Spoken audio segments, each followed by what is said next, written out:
सुशील एक शांत सीधा सादा लड़का था। उसे अपने गांव में हर कोई भरोसेमंद मानता था। जब उसके परिवार ने उसकी शादी दिव्या से पक्की की तो वह खुशियों से फूला नहीं समा रहा था। दिव्या भी बाहर से तो शादी के लिए राजी दिख रही थी, पर उसके दिल में कोई और ही बसता था, राहुल, उसका पुराना प्रेमी। शादी के लिए पैसों की कमी पड़ रही थी तो सुशील ने अपना खेत बेचकर 10 लाख मिले उससे शादी का सारा खर्चा उठाया। फिर शादी की तैयारी हो रही थी, बारात जाने का समय हुआ, सब लोग नाचते गाते जा रहे थे। बारात लड़की के घर पर 7 फेरे हुए, नाच गाना हुआ, जयमाला हुआ। फिर सुबह 5 बजे घर में हड़कंप मच गया।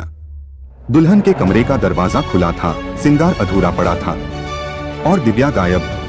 सब इधर उधर दौड़ने लगे।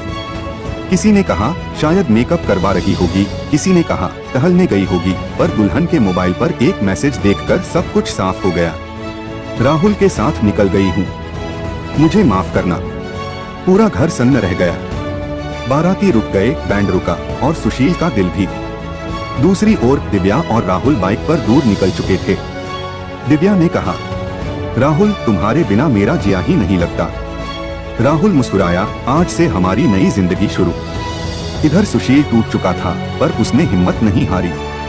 उसने शांत स्वर में सिर्फ इतना कहा, जो लोग साथ देने के काबिल ही न हो, उनका जाना ही बेहतर है।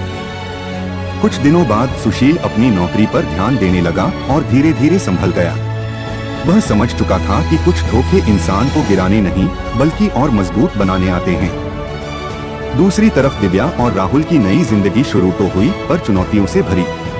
जल्दी ही दिव्या को एहसास हुआ कि भागकर शादी करना उतना आसान नहीं जितना फिल्मों में दिखता है। लेकिन सुशील, वह आगे बढ़ चुका था, शांत, समझदार और पहले से भी मजबूत।